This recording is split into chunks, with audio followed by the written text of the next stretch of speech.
Daemon, Stephen, आल्रिक और max ये चारों रूममेट थे और एक ही कमरे में रहते थे। इन चारों के पास घर की अलग अलग जिम्मेदारियां थी जो ये बखूबी निभाते थे। डेमन एक अच्छा रसोइया था, उसकी जिम्मेदारी चारों के लिए खाना बनाना था। स्टीफन की जिम्मेदारी थी घर के सारे गंदे मैले कपड़े धोना।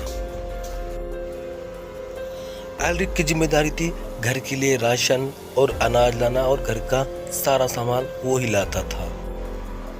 सैम की तरफ घर की साफ सफाई की जिम्मेदारी थी जो वो अच्छे से करता था।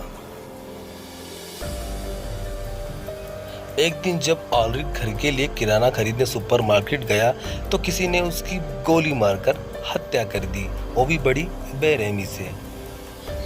तभी वहां के शॉपकीपर ने जासूस विनोद को कॉल किया और जासूस विनोद तुरंत उस जगह पे पहुंचता है और एरिक के बारे में जानकारी इकट्ठा करता है।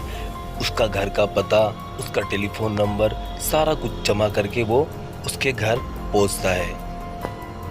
जासूस विनोद जब एरिक के घर पहुंचता है वो देखता है कि उसके तीनों रूममेट एक साथ ही खड़े हैं। फिर जासूस विनोद तीनों से बारी बारी पूछताछ करता है कि आखिर स्टीफन की मौत कैसे हुई। मैं तो अपना खाना बनाने में बिजी था, आप देख सकते हो मैं किस तरह खाना बना रहा था, आपके सामने मेरा खाना पेश है। फिर जासूस विनोद खाना देख के आगे बढ़ता है। अब बारी है स्टीफन की। मैं तो कपड़े धो रहा था, आप देख सकते हो कि मेरी मशीन अभी तक ऑन है। अब बारी आती है मैक्स की। घर बहुत गंदा था तो मैंने सोचा घर की साफ सफाई कर दूं। इन तीनों के बयान सुनने के बाद जासूस विनोद सोच में पड़ता है कि आखिर इन तीनों में से एरिक को किसने मारा। क्या आप लोग बता सकते हो कि इन तीनों में से एरिक को किसने मारा? तो चलिए मैं आपको 10 सेकंड देता हूं।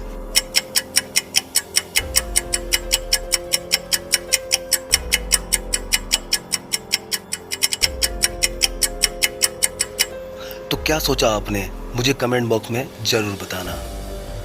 बहुत सोचने के बाद, जांच विचार करने के बाद आखिरकार जासूस विनोद कातिल तक पहुंच ही जाता है। क्योंकि अगर आप लोग डेमन का बनाया खाना देखोगे तो उसने बस 3 लोगों का खाना बनाया है, जबकि घर में 4 लोग रहते हैं। इसका मतलब सीधा है कि कातिल और कोई नहीं, डेमन ही है। क्योंकि उसको पता था आज रात घर में खाने वाले बस हम 3 लोग होंगे, इसलिए उसने जान के 3 लोगों को खाना बनाया है।